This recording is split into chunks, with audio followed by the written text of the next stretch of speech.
Halo Sobat Podcast TVRI Jawa Barat, kembali lagi di podcast kali ini pastinya dengan para narasumber yang sangat luar biasa dan sangat menarik tentunya. Pastinya bersama saya Fauzia Sahrullah. Dan saya sekarang sudah bersama dengan Pak Rahmat. Dia adalah seorang penggagas kampung kreatif, seorang seniman juga ya Pak. Ya, Boleh diperkenalkan dirinya Pak? ya. Nama saya Rahmat Jabaril.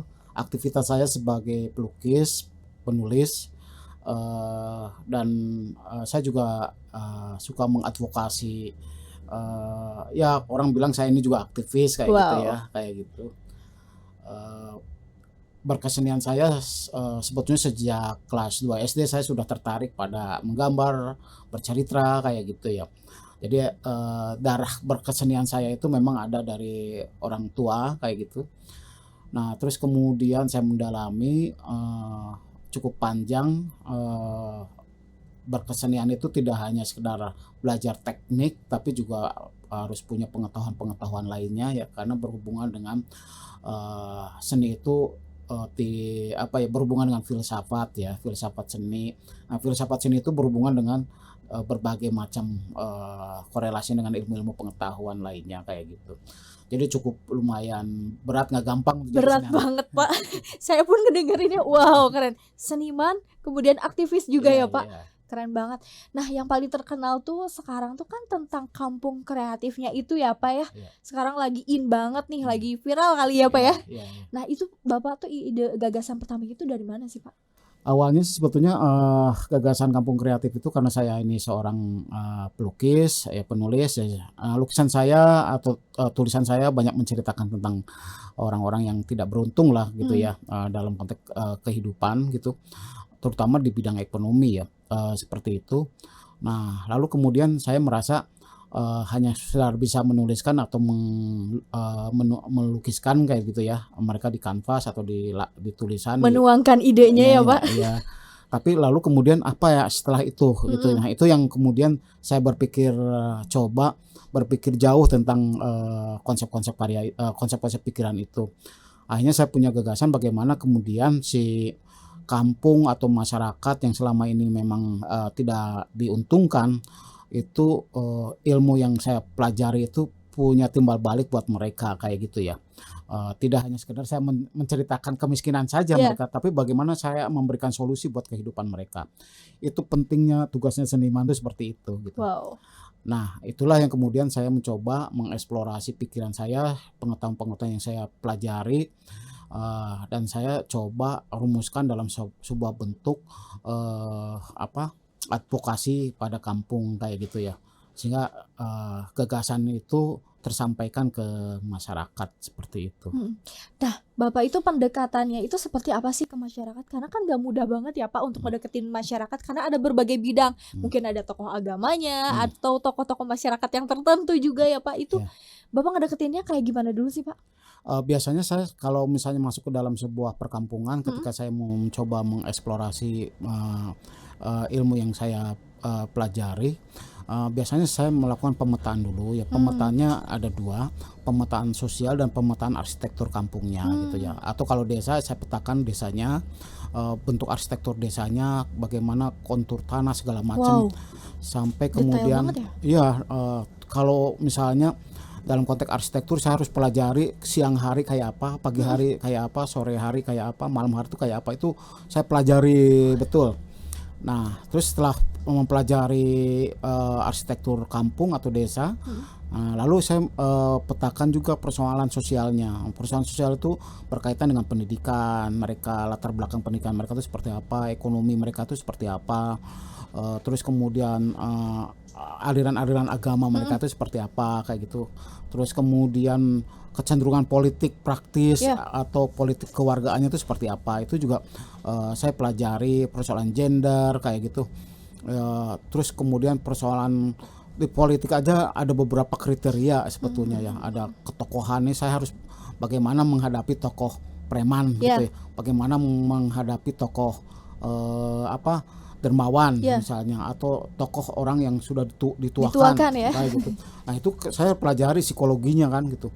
Nah, setelah pelajari psikologinya, setelah kita petakan baru kita melakukan pendekatan kepada mereka. Dan biasanya dalam konteks sosiologis gitu, biasanya saya menggunakan bahasa mereka. Jadi saya tidak memakai bahasa-bahasa akademis Ya. gitu ya. Jadi ketika ngobrol dengan anak-anak, gestur saya tuh harus kayak anak-anak. Jadi saya harus ikut perang-perangan gitu, yang bermain dengan anak-anak. Sehingga si anak-anak itu punya kedekatan, ngerasa bahwa kita itu sahabatnya, orang yang dia anggap sebagai gurunya mungkin atau apalah gitu. Seperti itu. Kalau dengan ibu-ibu ya saya harus ngobrol dengan gaya ibu-ibu, Oh, ngerumpi. kayak ibu-ibu. Ikut ngerumpi juga gitu loh. Oh gini-gini, akhirnya ketahuan. Kalau dengan anak-anak pemuda ya gak harus menggunakan bahasa dan Jiwa gestur, muda ya. jiwa muda. Gaya bahasanya gitu ya. Dengan mereka, oh gaya bahasanya kayak gini ya saya ikutin kayak gitu. Akhirnya saya punya kedekatan. Kalau dengan tokoh masyarakat yang dituakan Ya. biasanya saya ngomongin sejarah kampung. Oh mereka seneng tuh si bapak-bapak itu ya, atau tokoh masyarakat setempat. Dia menceritakan tentang sejarah kampung. Dari situ semua saya hanya mendapat banyak ilmu juga ya dari mereka kayak gitu. Oh, dan mereka akhirnya percaya dan dekat dengan mereka. Dan akhirnya gagasan itu saya sampaikan ke mereka dan mereka setuju gitu. Jadi sedikit-sedikit mendoktrin ya Pak. Iya, iya. Jadi masuk ke bagian berbagai macam gender, terus Hmm. anak-anak, Iya. dewasa, hingga tokoh yang dituakan juga. Iya. Terus kalau deket sama preman gimana Pak? Karena kan biasanya suka ada premannya juga kan ya Pak? Iya, biasanya kalau preman saya petekan juga, misalnya oh preman ini sudah berkeluarga. Nah, susah nih ngadapinnya nih. Tantangan tersendiri ya Pak? Tantangan sendiri. Harus ikut misalnya ke dalam cara perilaku. Dia kan nggak gampang tuh. Iya, Dan itu pasti sulit banget. bukan jiwa kami ya, bukan jiwa saya di wilayah itu. Nah, tapi biasanya saya deketin, oh ini punya anak, punya istri, anaknya yang deketin gitu. Anaknya yang diajarin gambar gitu ya. Nah, akhirnya kemudian si orang tuanya tertarik karena walaupun preman, kalau sama anak kan pasti sayang Iya, tuh ya. tetap manusia ya Pak, Manusia. preman juga. Akhirnya saya kasih ilmu gambar pada anak-anak, terus kasih bahan-bahan menggambar gitu ya. Nah, akhirnya orang tuanya jadi percaya gitu. Akhirnya dianterin ke sanggar gitu. Jadi akhirnya anak-anak dari situlah mulai dekat gitu ya dengan mereka. Atau misalnya sempat ada satu daerah, nggak hanya Dago Pojok, ada daerah lain saya nggak perlu sebutkan namanya ya. Misalnya wah ini anak-anak suka pada mabuk gitu ya. Saya harus gimana, karena pasti ditawarin gitu ya. Iya. Pakai Masih ikut mabuk ya Pak? enggak, cuma memang niatnya tidak mabok ya. Cuma saya harus nyoba dikit, kita menghormati mereka pelan-pelan, ikut masuk ke mereka. Tapi bagaimana caranya mereka ditarik ke wilayah pikiran kita gitu ya. Dan itu tuh butuh waktu sampai 3 bulan saya bolak-balik mondar-mandir ngumpul dengan mereka. Dan akhirnya alhamdulillah mereka sudah tidak lagi mabok gitu. Wah, Kayak luar gitu ya. biasa. Jadi lebih ke hal positif ya Hal Pak? positif yang biasanya mereka minta-minta gitu ya. Yang namanya juga preman kayak gitu. Akhirnya pelan-pelan mereka harus belajar mandiri gitu ya, kayak gitu ya. Belajar kreativitas, bisa nyablon, bisa apa kan gitu. Berarti Bapak lebih mengarahkan masyarakat khususnya di Dago Pojok itu lebih ke hal-hal seni dan juga kreativitas ya Pak ya? Kalau yang Dago Pojok itu sebetulnya lebih ke dasarnya ke budaya lokal Sunda yang kuatnya di sana ya. Kalau makanya kemudian saya banyak pelajari di sana karena ceritanya di kampung itu dulu waktu zaman kolonial Belanda, pabrik batu itu awalnya di sana di utara tuh, di daerah Dago Pojok. Itu pertama kali ada di Pertama Dago kali Pojok? ya. Nah, setiap tahun si punya pabrik itu bikin acara pesta. Pestanya itu kesenian tradisi. Nah, pegawainya itu banyak kan keluarga-keluarga. Jadi di Dago Pojok tuh hanya 3 keluarga besar gitu ya. Pas peristiwa Bandung Lautan Api, mereka balik lagi ke kampungnya, terus setelah merdeka mereka bawa lagi saudara-saudaranya di situ Ke Dago ke Pojok Dago lagi? Pojok lagi. Dan jadi kalau Dago Pojok tuh penduduk aslinya yaitu yang 3 keluarga besar. 3 keluarga besar itu. Tapi memang mereka juga udah ada dasarnya sebagai seniman juga ya? Ya, makanya ketika saya masuk karena sudah lama kan begitu pabrik bangkrut, pabrik batunya bangkrut. Terus kemudian ya dengan seiring zaman akhirnya pelan-pelan kan terkikis tuh budaya seni-seni tradisinya. Nah, begitu saya masuk tahun 2003 mulai tergali lagi, Pak dulu di sini ada wayang golek, Pak di sini ada pencaksilat, Pak di sini. Ya udah kita hidupkan lagi aja kayak gitu. Dibangkitkan lagi ya Pak ya Iya. seni-seni itu. Wah, apalagi sekarang kan ya Pak perkembangan zaman makin tergerus ya Pak, Iya. budaya kita tuh. Hmm. Nah terus nih Pak, Bapak gimana sih caranya? Apakah Bapak jadi penduduk dulu kah? Atau jadi tamu kah Hmm. di Dago Pojok itu kayak gimana nih Pak? Ya, karena kebiasaan saya sebagai aktivis, Mhm. biasanya ketika saya advokasi ke, desa atau kampung, saya harus masuk ke di situ dan harus tinggal di sana gitu ya, biasanya gitu. Nah, waktu itu saya tahun 2003 masuk ke Mhm. sana, ya saya harus ngontrak di sana. Saya bikin Mmm. sanggar, bikin sekolah. Waktu itu sempat kita bikin sekolah gratis, Wow. persamaan, Mhm. dari SD sampai SMA. Itu gratis, ada 300 siswa, tidak hanya warga Banyak Dago banget Pak. tidak hanya warga Dago Pojok, Mhm. tapi ada warga-warga Kota Bandung yang lainnya Tertarik buat sekolah? buat sekolah. Mmm. Tapi sekarang udah nggak berjalan lagi karena siswanya udah habis. Oh.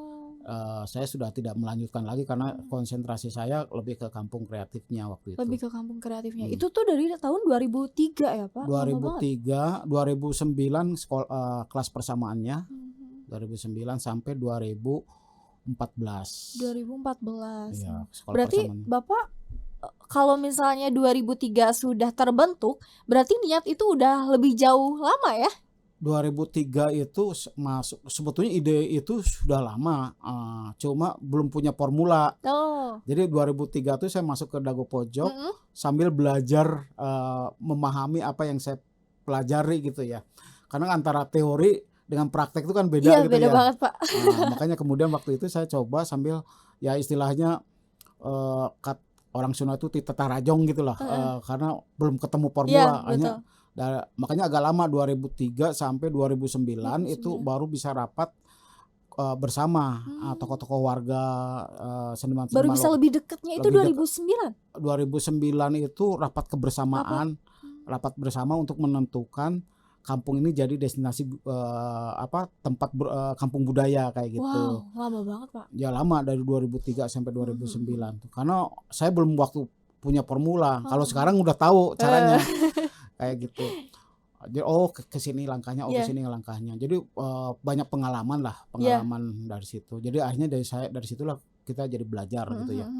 Di mana kekurangannya, di mana, bagusnya, seperti itu.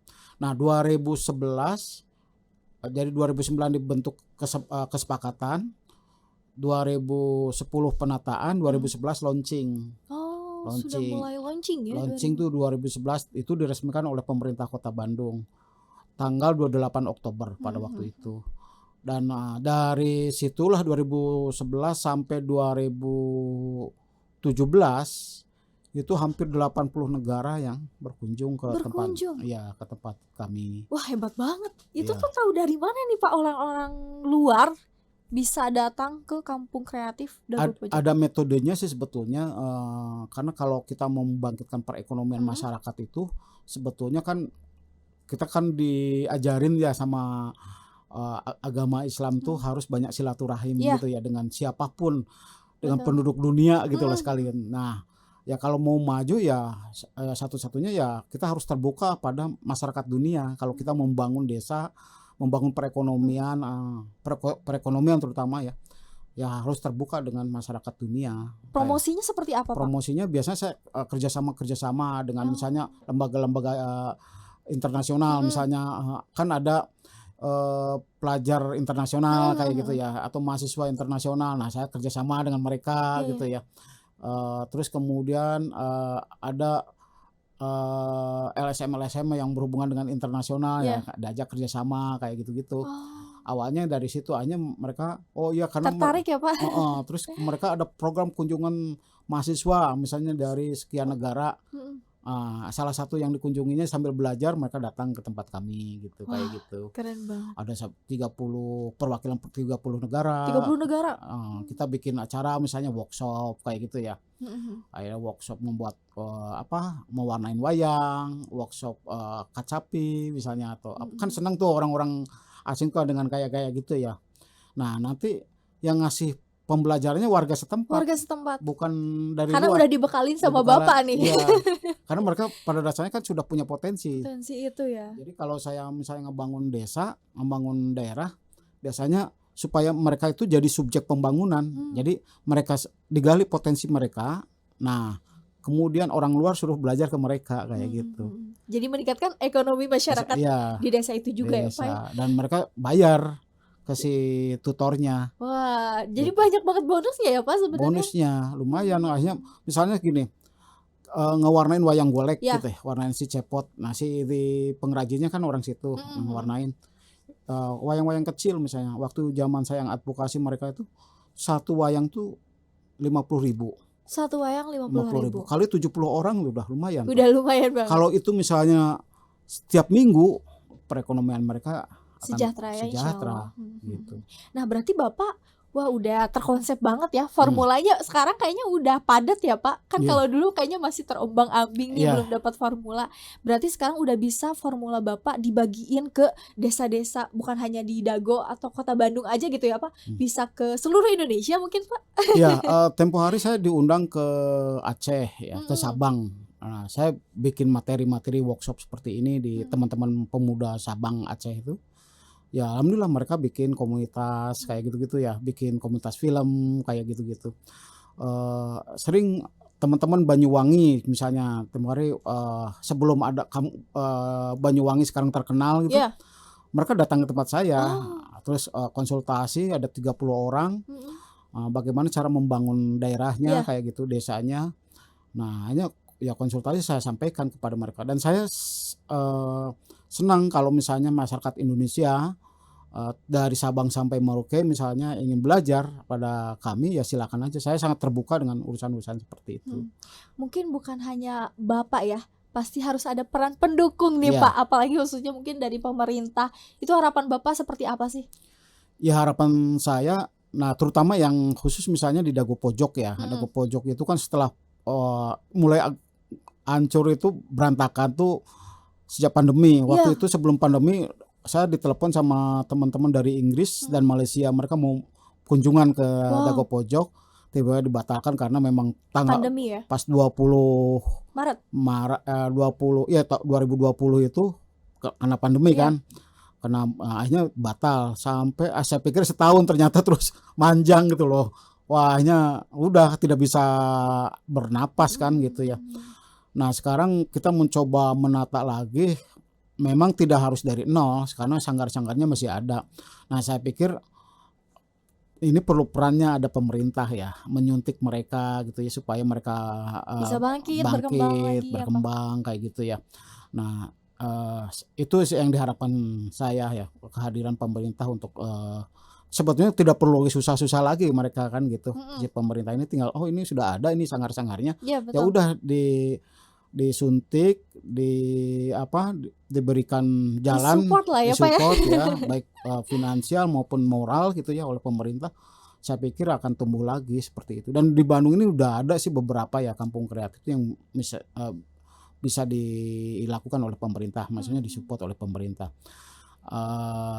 Dan dulu juga di Jakarta juga saya buat juga ya daerah Ciliwung malahan daerah Ciliwung, daerah Tebet ya. Nah, itu juga saya bangun di sana kayak gitu. Ya alhamdulillah kebudayaannya mereka juga jalan gitu. Nah, di kampung kreatif itu ada apa sih Pak? Karena jujur aja saya belum pernah ke sana ya. Dan mungkin masyarakat domestik pun belum tentu semuanya tahu ya Pak ya. Malah lebih yang tahu tuh masyarakat dari luar negeri ya Pak. Dari luar negeri. Nah, di kampung kreatif khususnya Dago Pojok tuh lebih ke seni tradisi ya. Di situ ada seni pertunjukannya, ada jaipongan. Sebetulnya di mana-mana ada ya jaipongan. Tapi kan tidak gampang menghidupkan satu kawasan. Ada beberapa sanggar itu. Wayang golek, terus musik gitu, ada seni rupa. Ada juga seni rupa anak-anak juga gitu, ada celempungan, karinding gitu. Masih ada di sana, sanggar-sanggarnya masih ada. Ya batik gitu yang komplit banget Pak. Ya batik ada. Ya sebetulnya pada prinsipnya sih sebetulnya setiap kampung tuh pasti punya potensi itu ya. Punya potensi itu yang sebetulnya itu tinggal ada ahlinya. Nah itu dia. Pemerintah mengundang sebetulnya gampang buat pemerintah tuh ya, apalagi dia punya sistem ya. punya lurah, camat misalnya RT RW gitu Ya. gampang dikumpulin, dibikin pelatihan kan setiap RW itu punya kader-kader tuh, ada ibu-ibu PKK, ada Karang Taruna. Bikinlah pelatihan-pelatihan buat mereka gitu tentang bagaimana membangun Iya. daerahnya. Saya pikir itu bisa. Saya mau kok berbagi ilmu buat mereka. Wah, bener ya Gitu. Pak, siap ya. Iya. Nanti buat desa-desa dipersiapkan, Bapak Rahmat akan Iya. hadir untuk membangun desa-desa kreatif juga ya Pak ya. Iya. Semoga di Indonesia sih lebih banyak lagi ya Pak, Ya. desa-desa yang penuh dengan kreativitas, dengan seni, karena penting banget ya Pak seni. Di Indonesia kan banyak banget ya Pak, dari Banyak seni banget. budaya, seni rupa, seni tradisi juga. Sebetulnya kan apa ya, kreativitas itu sebetulnya pondasi ya. Karena untuk kalau kita punya kesadaran kreatif dalam situasi apapun kita tidak akan kreativitas itu akan jadi jalan hidup kita gitu kayak Wow. gitu. Itu dasar filosofis yang saya berikan kepada masyarakat gitu. Jadi bagaimana kreativitas itu dibangun berdasarkan potensi yang ada di dalam diri mereka masing-masing kayak gitu. Nah itu yang terpenting gitu. Ini misalnya saya tidak bisa nyanyi misalnya ya, tapi kan bisa bersuara, bisa ngomong. Nah itu dari suara aja kita bisa ketahuan tuh materi vokalnya. Kamu bisa jadi ini nih. Kan kita bisa banyak belajar. Nah sebetulnya setiap orang bisa jadi penyanyi.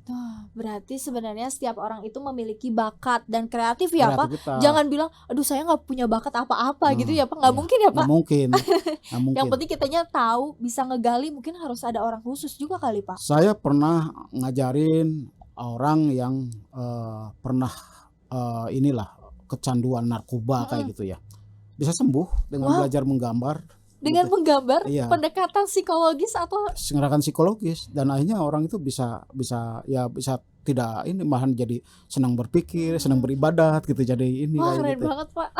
Terus ada orang yang autis misalnya, Iya. itu bisa dengan terapi seni gitu kayak gitu. Sebetulnya setiap orang setiap makhluk hidup manusia gitu sebetulnya bisa.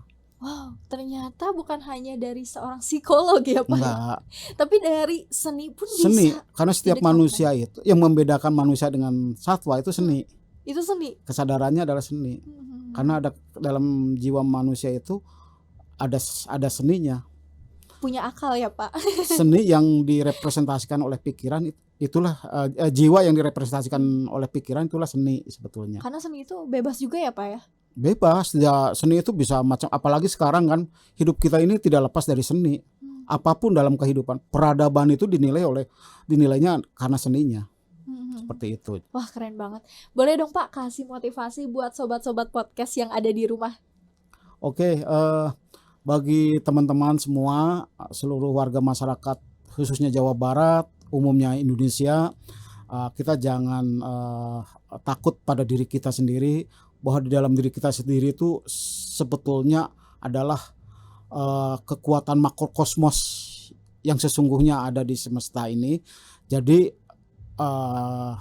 dengan itulah kalian bisa menjadi jalan hidup kalian sendiri. Jadi terbukalah dengan pikiran, dengan kesadaran kreatif seperti itu. Wow keren banget. Terima kasih banyak Ya. Bapak Rahmat. Sama-sama. Semoga sehat-sehat, makin sukses juga. Amin. Boleh ajak teman-teman komunitasnya untuk nonton podcast di YouTube TVRI Jawa Barat ya Pak. Oke, ya silakan teman-teman semua warga masyarakat Jawa Barat, jangan lupa nonton podcast TVRI Jawa Barat. Pastinya di kanal YouTube TVRI Jawa Barat. Jangan lupa di like, komen, dan juga subscribe. Pokoknya nanti masih banyak lagi keseruan dengan para narasumber yang hebat-hebat di podcast TVRI Jawa Barat ini. Sepertinya cukup sekian podcast kali ini, dan sampai jumpa di podcast selanjutnya.